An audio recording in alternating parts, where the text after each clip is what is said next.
नमस्कार, one India Hindi में आपका स्वागत है। भारत के पहले बुलेट ट्रेन प्रोजेक्ट में लगातार रुकावटें आ रही हैं। ऐसे में मुंबई अहमदाबाद के बीच शुरू होने वाली पहली बुलेट ट्रेन को देखने के लिए देशवासियों को अभी 5 साल का इंतज़ार करना पड़ सकता है।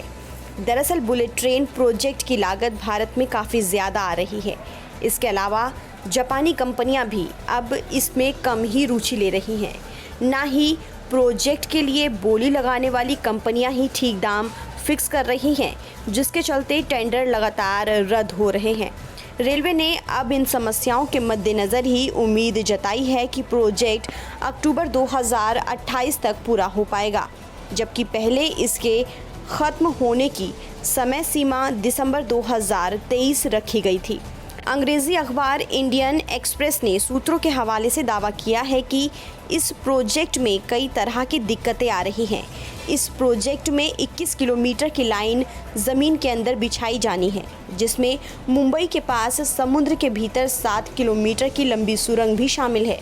इसको लेकर साल के शुरुआत में टेंडर निकाली गई थी, लेकिन जापान की कोई भी कंपनी इस टेंडर प्रक्रिया में शामिल नहीं हुई। इसके अलावा 11 टेंडर में कंपनियों के अनुमान से 90% ज़्यादा लागत की बोली लगाई। ऐसे में फ़िलहाल इसे रद्द करना पड़ा। इतना ही नहीं, ये भी कहा जा रहा है कि 21 किलोमीटर की अंडरग्राउंड लाइन बिछाने में कई एडवांस बोरिंग मशीन की ज़रूरत है। ऐसे में इस काम को पूरा करने में कम से कम 60 महीने लगेंगे। इसके अलावा अखबार ने ये भी दावा किया है कि इस प्रोजेक्ट के लिए ज़मीन अधिग्रहण का काम भी पूरा नहीं हुआ है।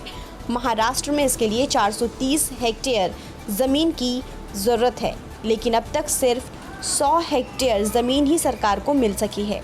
उधर गुजरात में राज्य सरकार के सहयोग के चलते ज़मीन अधिग्रहण का काम तेज़ी से चल रहा है और उम्मीद की जा रही है कि इसे साल के आखिर तक 1000 हेक्टेयर ज़मीन सरकार को मिल जाएगी। NHSRCL के एक प्रवक्ता का कहना है कि अब तक उन्हें 345 किलोमीटर के लिए ज़मीन मिल गई है।